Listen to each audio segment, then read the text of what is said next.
Welcome back to another video. চলুন আজকে ভিডিওতে আমরা আরো একটি সুপার ইউজফুল স্ট্রাকচার শিখব, যে স্ট্রাকচার দিয়ে আপনি এরকম ধরনের বাক্য খুব সহজ এবং সুন্দরভাবে ইংলিশে বলতে পারবেন। দেখেন, বাক্যগুলো হচ্ছে: তুমি একজন ভালো নেতা হবে, এটা আমাদের জন্য ভালো সুযোগ হবে, সে আমাদের দলের ক্যাপ্টেন হবে, তারা ভবিষ্যতে ভালো মানুষ হবে। দেখেন, বাংলায় এই ধরনের বাক্য আমরা খুব সহজ এবং সুন্দরভাবে বলতে পারি।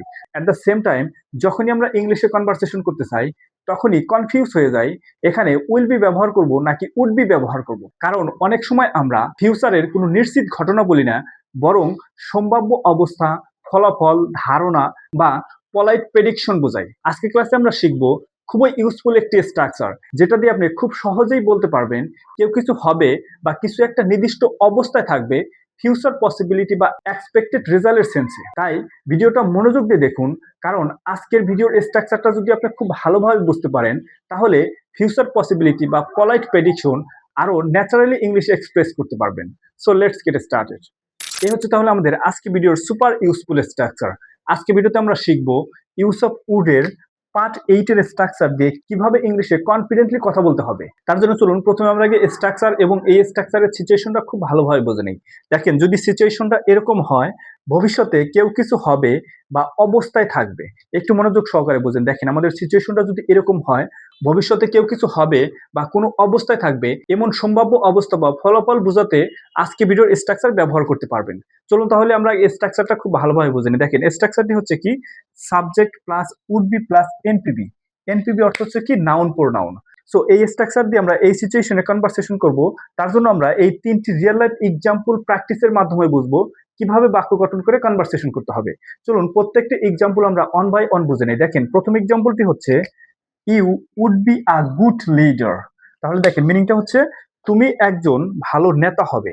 দেখেন, ভবিষ্যতে কেউ কোনো কিছু হবে বা কোনো অবস্থায় থাকবে, এরকম ধরনের বাক্য কিভাবে গঠন হয় এই স্ট্রাকচারের মাধ্যমে আই থিঙ্ক আপনি প্রথম এক্সাম্পলের মাধ্যমে বুঝতে পারছেন। চলুন এখন আমরা সেকেন্ড এক্সাম্পলের মাধ্যমে আরেকটু ক্লিয়ার ভাবে বুঝে নেই।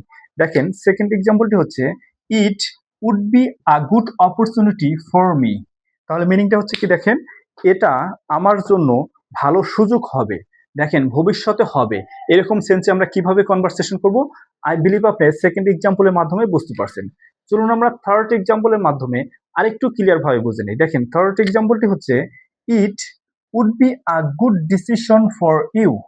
তাহলে মিনিংটা হচ্ছে কি, দেখেন, এটা তোমার জন্য ভালো সিদ্ধান্ত হবে। আই গেস আপনি এই তিনটি রিয়েল এক্সাম্পলের মাধ্যমে এই স্ট্রাকচারের ব্যবহারটা খুব সহজভাবে বুঝতে পারছেন, কিভাবে আপনি আপনার রিয়েল কনভারসেশনে এই সিচুয়েশনে এই স্ট্রাকচার ব্যবহার করে কনভারসেশন করবেন। তাহলে আজকে ভিডিও এই পর্যন্তই। আমার মনে হয় আপনি খুব সহজ এবং সুন্দরভাবে বুঝতে পারছেন আজকের ভিডিওর সুপার ইউজফুল স্ট্রাকচার এই তিনটি রিয়েল লাইফ এক্সাম্পল প্র্যাকটিসের মাধ্যমে। সো আপনি যদি এ পর্যন্ত ভালোভাবে বুঝে থাকেন তাহলে এখন আপনার কাছে হচ্ছে এই স্ট্রাকচারটা মুখস্থ না করে আপনার রিয়েল সিচুয়েশনে কনভারসেশনের জন্য আপনার আরো কিছু এই সিচুয়েশনের বাক্য তৈরি করে এই স্ট্রাকচারের মাধ্যমে ইংলিশে কনভার্ট করে প্র্যাকটিস করা। মনে রাখবেন, আপনি যত বেশি প্র্যাকটিস করবেন তত তাড়াতাড়ি আপনি ইংলিশে ফ্লুয়েন্টলি অ্যান্ড কনফিডেন্টলি কনভারসেশন করতে পারবেন। সো তাহলে এই ভিডিও এ পর্যন্তই। দেখা হবে নেক্সট ভিডিওতে ইউজ অফ উড এর পার্ট 9 এর স্ট্রাকচার ক্লাসে। সেই ভিডিওতে আমরা একটি অ্যাডভান্স লেভেলের স্ট্রাকচার শিখব। Till then keep practicing and keep speaking.